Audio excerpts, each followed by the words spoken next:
Cool. It worked. Well, do I have a fun overclocking episode for you guys and gals, techies and techettes? Come on, let's see. 33,000, that's huge.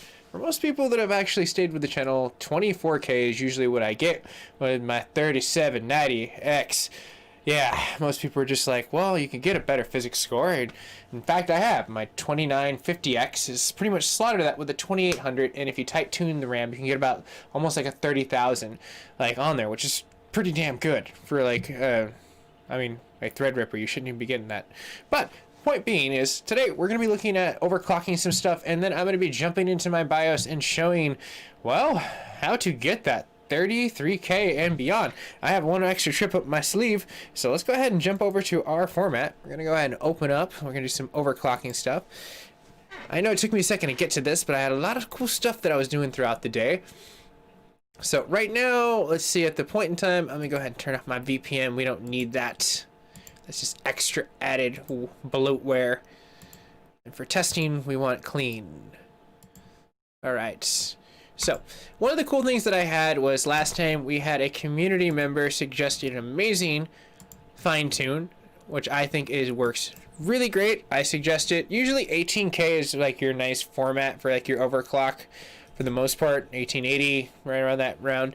But it's a lot of undervolting for AMD. Like you start to see when you start to feed it different numbers and start to keep it cool but make it run fast, it just plays the sonic rolls. With mine, it just works really freaking well, which is pretty cool.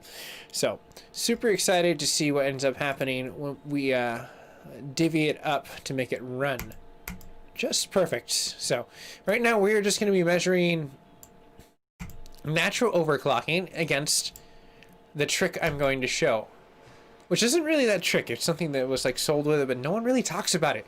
And I'm like, wow, this is actually good compared to the last generation and what they did.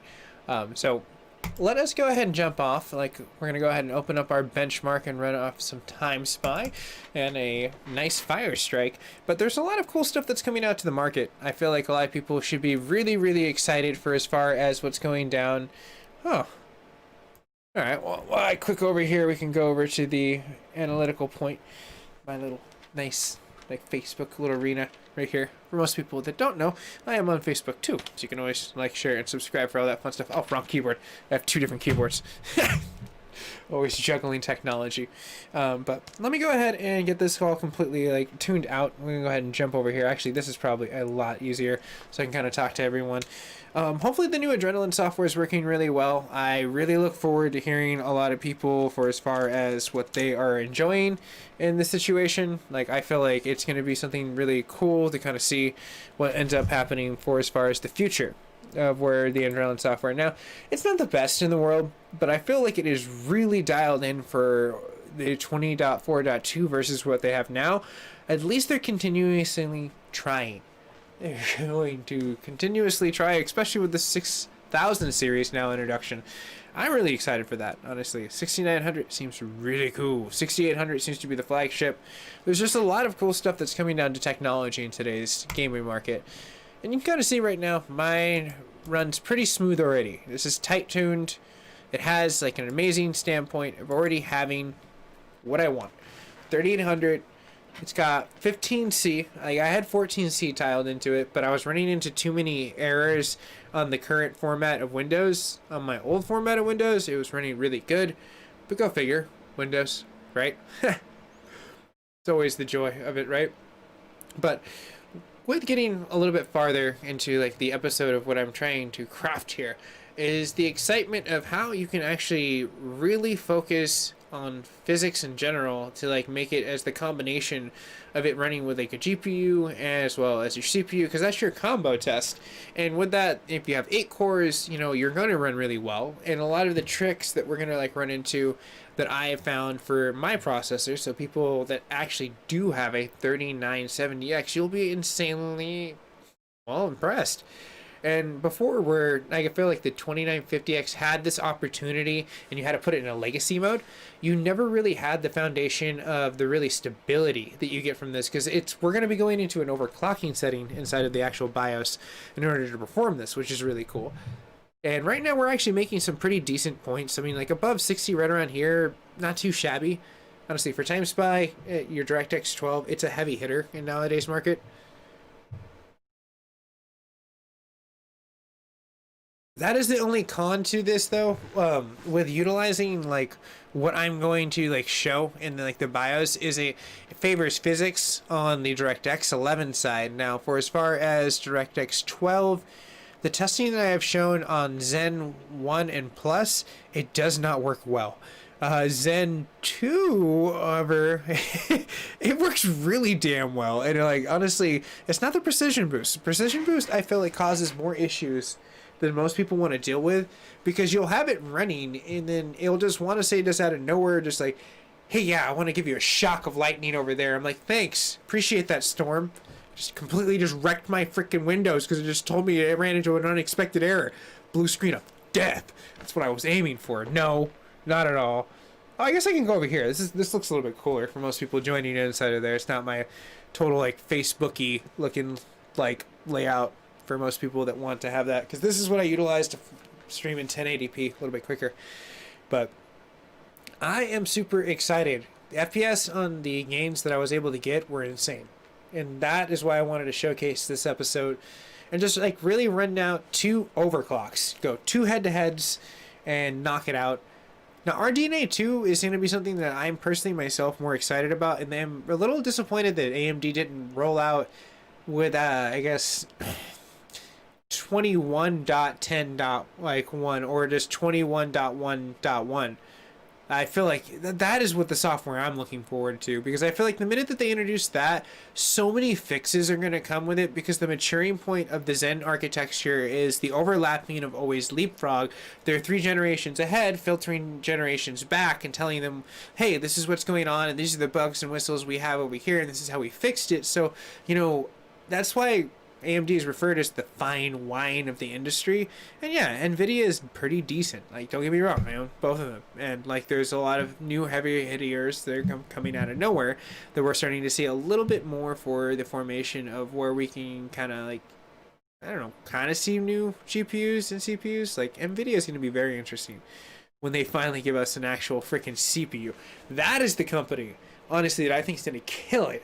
Because if they own ARM, the sky's the limit or where they can go with that. The industry standard will become like an x86 and beyond. So that's pretty cool. So far so good. No crashes, no nothing with that setting. That's why I like it. It's very consistent, and well, that's a very good score, honestly, for the Radeon 7. Not the best in the industry, as you can kind of see, and we're going to go head to head, and I'm going to show you exactly what I mean. That being the cool part. So, and I know a lot of people unfortunately won't be able to see this right away. They'll be kind of catching up on the other end later on down the day. I ran this a little bit later than usual than I wanted to, but this should be cool. Most people getting down to that portion of saying, well, how does he get to the 33K? That is coming soon once we jump to our BIOS. And I know one more trick past that to make it even, well, insanely more powerful. But it kind of makes my my system gimped on one end, but it does damn well on Firestrike. That was like where I was like, you gotta be kidding me.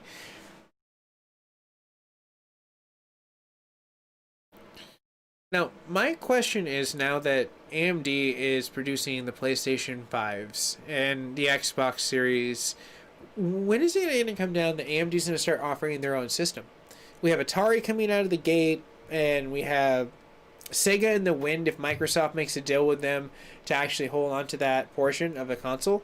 So, I mean, when does it come down to a point that a computer manufacturer that's already making console BIOS boards just takes it? And again, a great example of that, one of like my brother's really great friends was telling me the story, and this is how I got this legacy point, was how the Nintendo PlayStation came to be.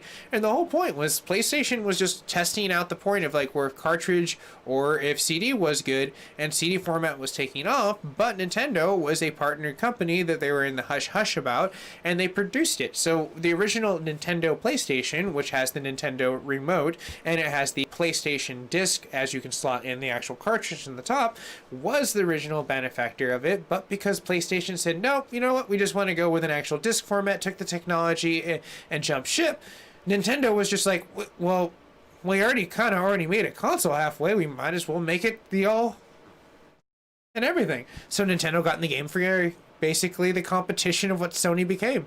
It's really interesting. Because Sony backed out, Nintendo became its own independent source rather than a subsidiary. Pretty interesting information for gaming news. I feel like that was kind of like one of those things where when I found that out, I was like, dude, that's so cool. But power levels over 9,000 is what I am aiming for, which is pretty cool because once we get past this physics score, which is coming up next, this is the one portion of it, which is the combo, which is important. I score roughly about 24, which you can kind of see right there that, well, yeah, we're not doing too hot when it comes down to FPS right there.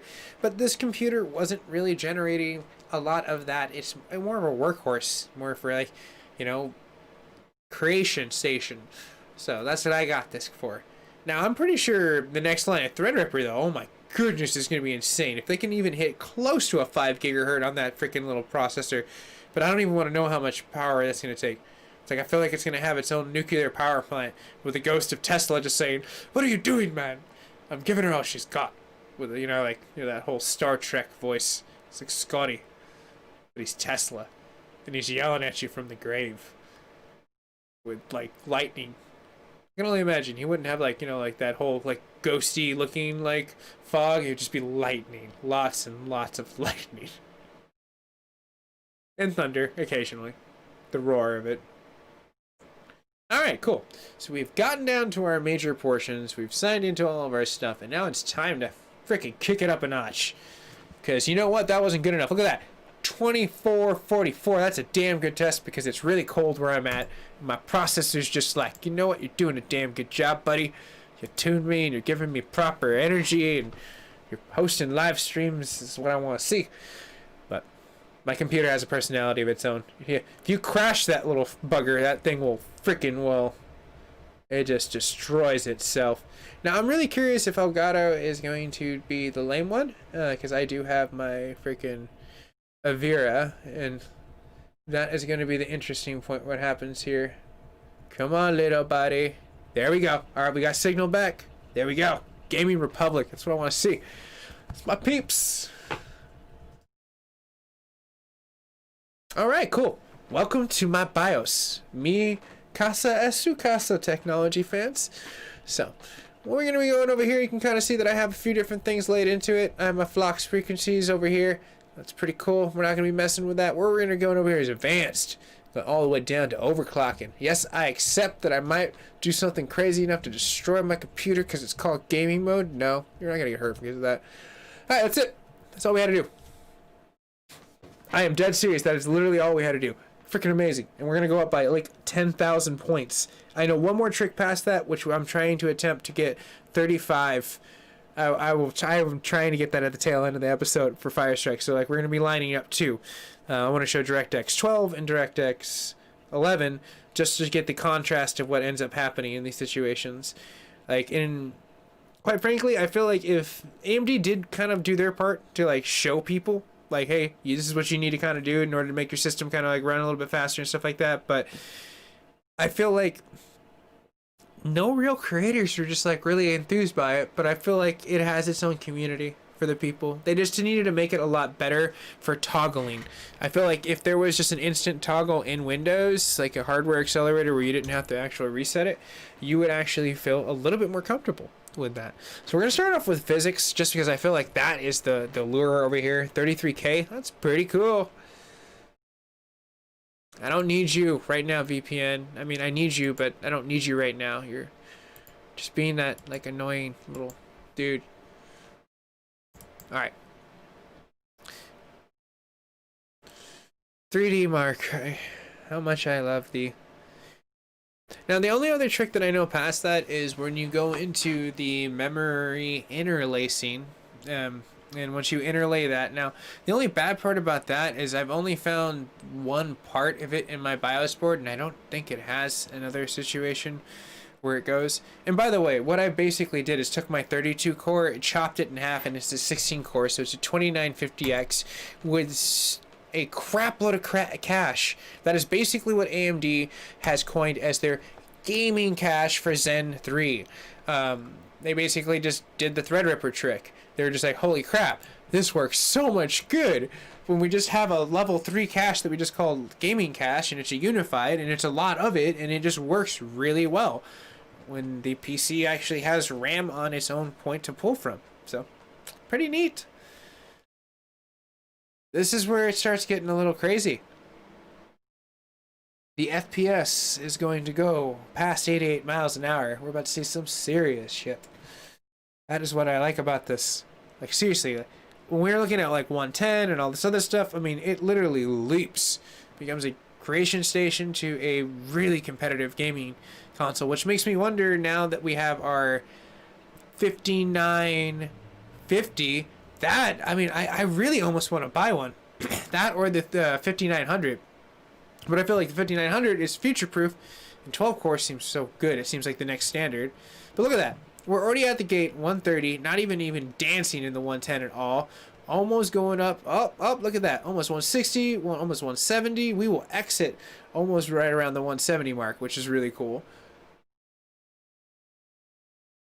That's when it just goes in its climb. Oh, 180, look at that. Oh, wow. That's so cool. That's why I like it. And it's like the generation leap of what they had in stability before. When I would cut this and had like its like, I guess, legacy where it cut it in half, you would get broken errors. You had to like go inside the BIOS and retune it, and you could funnel it, and it was working really good. Like my old school Theadripper is amazing, man. That thing can pull turns. It's like a freaking Chevy Camaro just burning rubber. But the FPS, same overclock. I didn't even change anything at all. That is one of the reasons why I wanted to show this. So neato. Hopefully everyone enjoys this in the tail end, once this catches up to everyone in the next few days. Ooh. Sorry, I'm in listening to music. That's what a lot of people see me have the ear pods in. I tend to like to do that a lot when I'm streaming. But yeah, Tony Hawk's, that lovely song. Anyone that played Tony Hawk's Pro Skater knows exactly what song is infamous enough. Here I am, doing everything I can to make this Fire Strike look amazing. And this is where it goes. Holy crap, look at that. Almost 120 out the gate. Beats the almost average of what, 70 to 80. And the FPS is just pouring out of it. It's oodles and oodles of ridiculously efficiency. Not a freaking glitch in the system that I found with my tuning. I've had glitches before, but I've basically narrowed them down to Windows, unfortunately, in their fabric of garbage. But this is where it gets even cooler when we exit out this score, because this is a very complex one where it combines everything.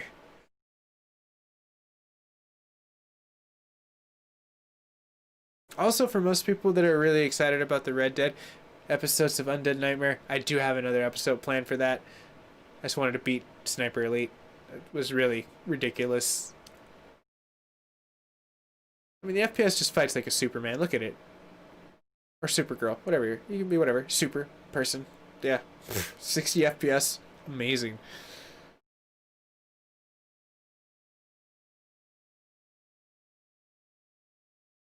And there we go. 33,000. We got a score of 2444, and we went up FPS increasements drastically. I was just like, what the frizz?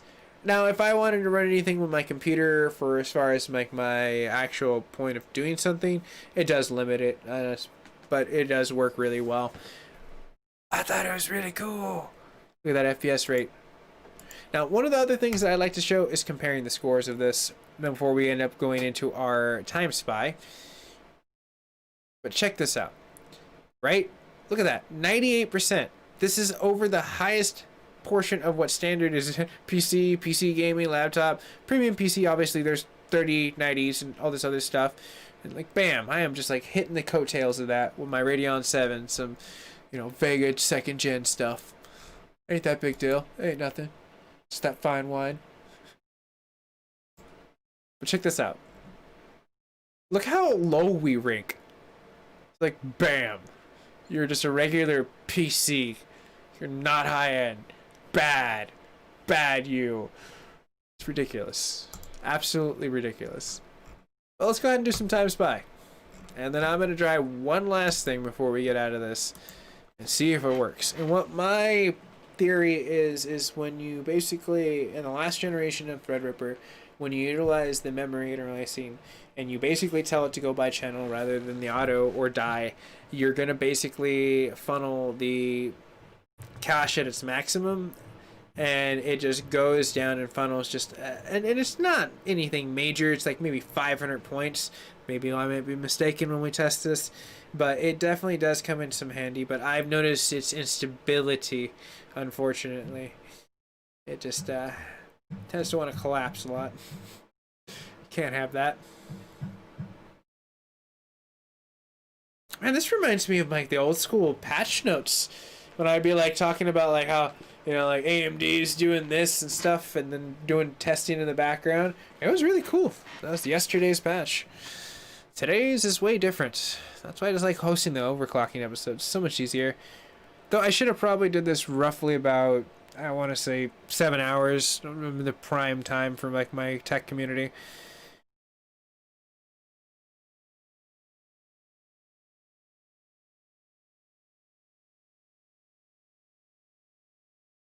I wonder if those butterflies are animatronic or if there's someone that feeds them, because it doesn't seem like there's a real way into that, looking at that case.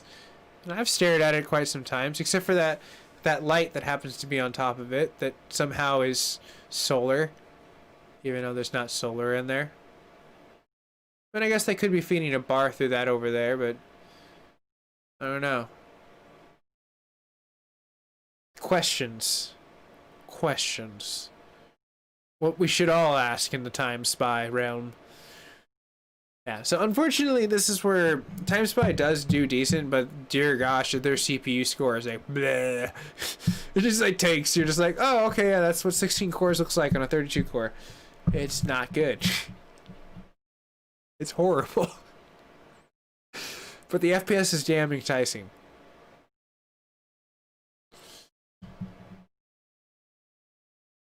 Ah, man, that just hurts. Look at that FPS. It's like you can literally see the frame tears on the screen. You're like, what is that? It's like, well, it's kind of like when you drink a lot and you've been spinning around and you're trying to look at the world and then you just want to throw up. That's what low FPS is. It's being drunk off pixels. It's not a good thing. Everyone loves being sober and playing and poning. It's just kind of a necessity in gaming.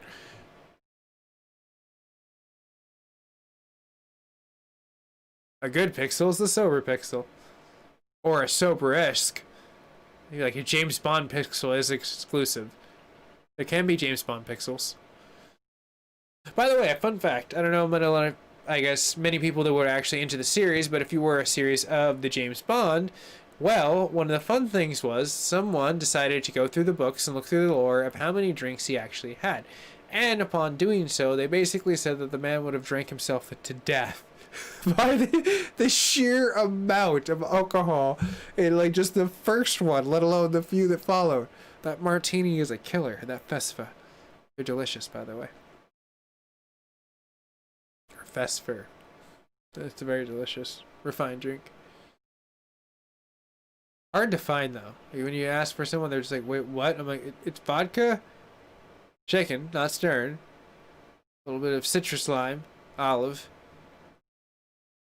Not really on the rocks, but iced." The part that hurts the most. It's just looking at this, and I'm just like, I know you're faster. Usually you're just throwing those pixels around on the top like ain't no tomorrow.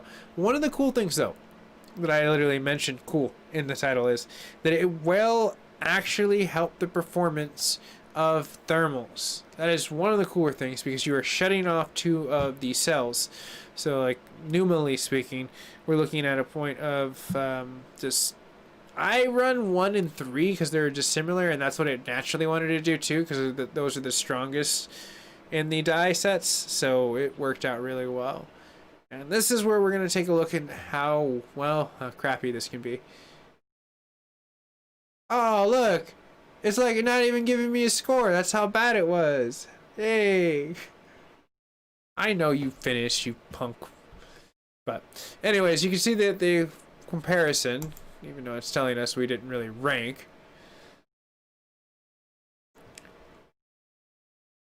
We're going to look at graphics, because that's what I'm more looking at. I already warned everyone about the freaking GPU not performing, as well as the CPU.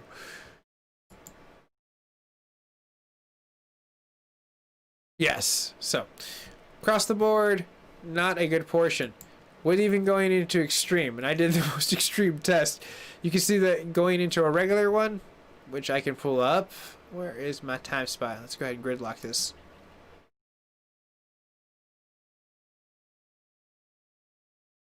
There we go. Nice healthy one right here. But extreme is what we really want. And this is our gridlock score. We can see that physics are originally in the increasement, but when we go back over here to this score, which the graphics were sizing up, you can see it gains a lot, but instability of CPU is not good. And that's why I'm basically going to say, use it wisely. If you're gaming, yeah, it's amazing, but if you're running into DirectX 12 situations, it's not going to be your saving grace. What I want to do right now is one last Crom de Leon. I want to get freaking high scores. Well, damn, it's been a while since I ranked on like those higher boards.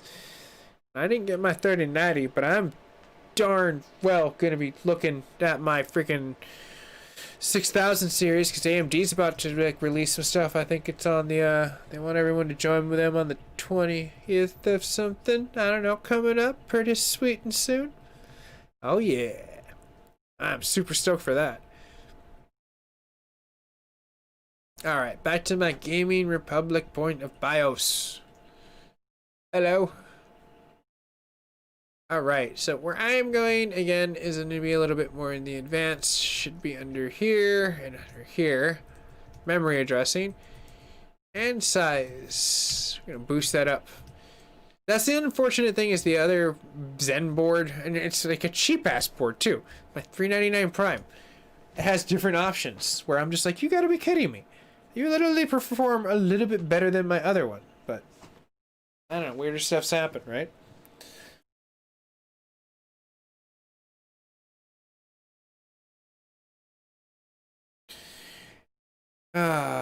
Where will we go from here?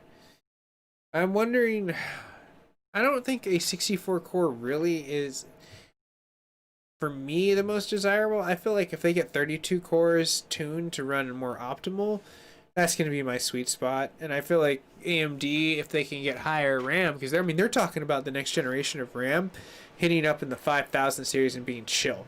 And I was like, are you kidding me? That's like 2 gigahertz. Freaking 2 gigahertz. That's a lot of gigahertz. It's a lot. Darn it. I'm super excited about that, as you can kind of see. So we're going to go right for the physics, because again, that is what we're mainly going for. FPS, we can definitely dazzle. We're going to run a whole, fire strike. But time spy, I'm just going to be like, meh. I already know it's going to be unstable. Alrighty. Let's rock and roll.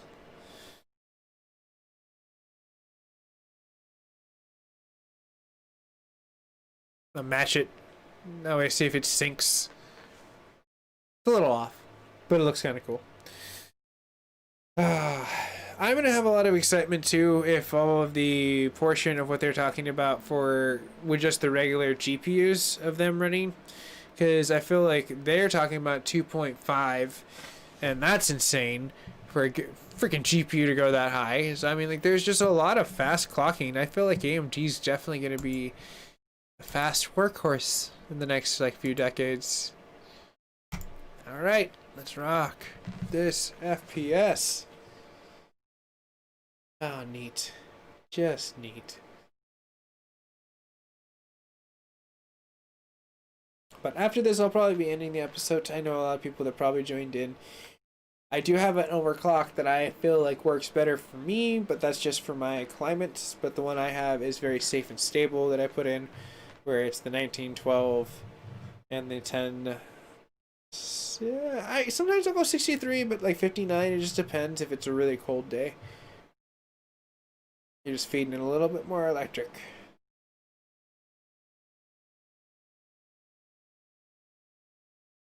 I definitely do like when you do that with a cache though, because like that is where it really does outperform in certain things.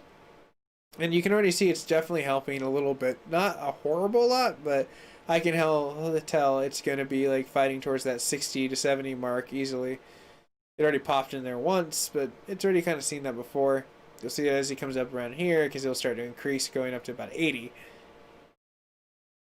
That went to like mid 186 right there, mid 185. Pretty sweet. But my favorite test, not this one actually, but it does look cool. I like this one because it just like pixely. It looks like you're walking through some volcano on a Jedi planet. I don't know. Maybe that's just the nerd in me wanting to go on a Jedi planet because it'd be amazing. But not too shabby. We're almost hit 100 right there, which is pretty good. We're already bursting past that. 160 going 170.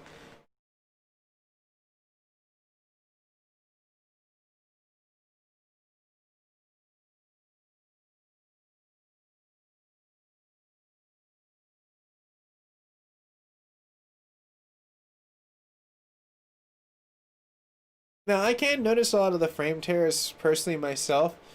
Hey, Mr. Digits, how you going, man? Amazing. Like I love Radeon 7s, honestly. I can't get enough of them. I own two of them.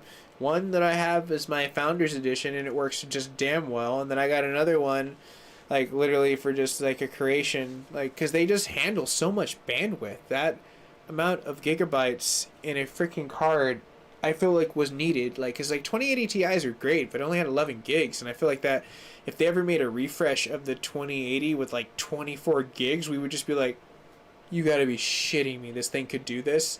I feel like that would be like kind of the turning gambit. Like cards just need lots of RAM, and RAM caches a lot of good FPS. And I feel like that's what a lot of gaming companies are realizing is that, oh, if we have cache that's available, regardless if it's a main cache or a sub cache or it's a cache in general, it can just cache this data, throw this data, and resync this data when it needs to. It's piecing a big giant puzzle together as it just makes the picture of what we're trying to play. Because, you know, it doesn't have a script. It's just like, oh, okay, this person's turning. I need to do something. I need to graft all this stuff that was supposedly supposed to be behind them. So, it's a fun thing, though. I love knowing, like, technology in a general standpoint. Doing this kind of stuff, like, 2 years ago, I'd been like, wait, what? I need to do what with the BIOS? Alright, yeah, I gained 200 extra points. 220, actually, technically, in that situation, but not a lot. But you can see why I don't really like run that too much on that situation. But the closest one that I got, which was a really cool one on a standpoint when I was like really just getting the system on a good one, was almost 27,000. What was my highest score? It was the best one. But as you can kind of see, this is where we're at for as far as grid marks. Not too shabs. Almost 30,000. That's insane on graphics score. Let me see if I can pull up the old one, the original, that I ended up scoring. Yeah, this was my original, like where I figured this out and I was like, you gotta be kidding me. You gotta be absolutely kidding me. But you can kind of see right now where I still beat that with doing what I did with the interlace. The only thing that beat us was the combo score because we performed it a little bit better, but I feel like the reason why I probably performed that was probably because I was overheating and cooling the system rapidly. And that probably caused a better circum point of like the Zen processor, because like great streamers like Gaming Nexus and Bearded Hardware, they show how the technology can be like just kind of like, I guess, thrown in an acceleration loop with just doing cold to hot, and they're like really amazing mad scientists with PCs. And if you're not already subscribed to those channels, you should definitely check them out. But everyone, that is pretty much where I'm gonna leave it. This seems like it was a very fun episode for as far as what I was able to showcase over that 33k on that physics score, which I was able to produce with some amazing FPS. So if you happen to have the series of generation of Theadripper, that gaming mode on your BIOS is going to be your best friend. If you aren't really using it for a lot of creation station and you want to game on today's market, especially with Cyberpunk coming up, and a lot of other cool things. So hopefully everyone's been safe and having fun. And I appreciate all the fan feedback that I've been getting, and like a lot of the comments that have been funneling in. I'm sorry I haven't been able to get to a lot of them. All you guys and gals really do matter a lot to me. It's just like it's become so much, which is overwhelmingly cool, that unfortunately I haven't been able to get back to a lot of them. But everyone, stay diligent, stay safe, and have fun. And I will be back for some Red Dead Redemption. I know everyone wants to watch a little bit of Undead Nightmare. And then,